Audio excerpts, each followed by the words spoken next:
Tonight, Ballard businesses are raising serious safety concerns about a repeat offender. He's accused of harassing people and going after a bar manager with a knife, but he's out in the streets right now. KOMO's Gabe Cohen kicks off a new initiative, Operation Crime and Justice, live in Ballard. Gabe? I'm Mary. Tonight, businesses here like Shingletown Saloon are livid and on high alert because that repeat offender is back in Ballard. We know because we ran into him just across the street and confronted him about these accusations.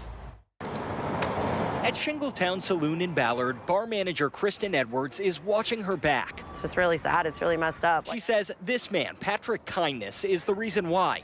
Court documents show he has more than 100 convictions, and several Ballard business owners tell me he constantly roams the area, harassing people and bursting into businesses. He'd come in, he'd stick his head in the door, flip us off, keep going.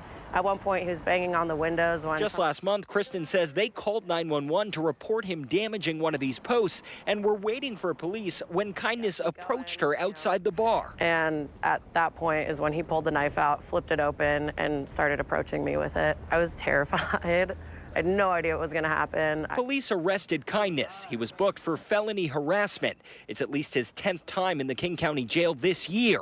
But just 3 days later, he was released. It was just eye-opening to me. It was like, how can that happen? Dan Murphy owns Shingletown and says his staff snapped this photo that night showing Kindness back outside the bar. It's frustrating because I worry about my staff. Are you Patrick Kindness?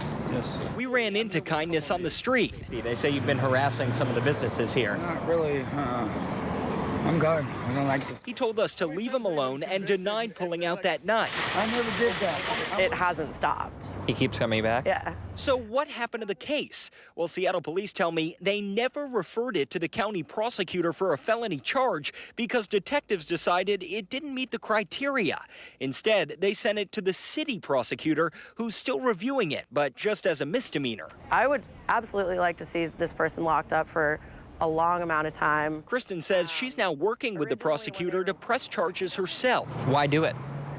So this doesn't happen again. And yet the staff here worries it will without more accountability. And I don't believe they're going to do anything about those problematic people. And I think that's part of the problem, is they feel emboldened. And I asked the city attorney's office why no charges have been filed for the incident here. They told me, well, they really can't comment on any individual cases. In the meantime, Shingletown Saloon has ramped up security, mostly to keep an eye on one guy. Mary.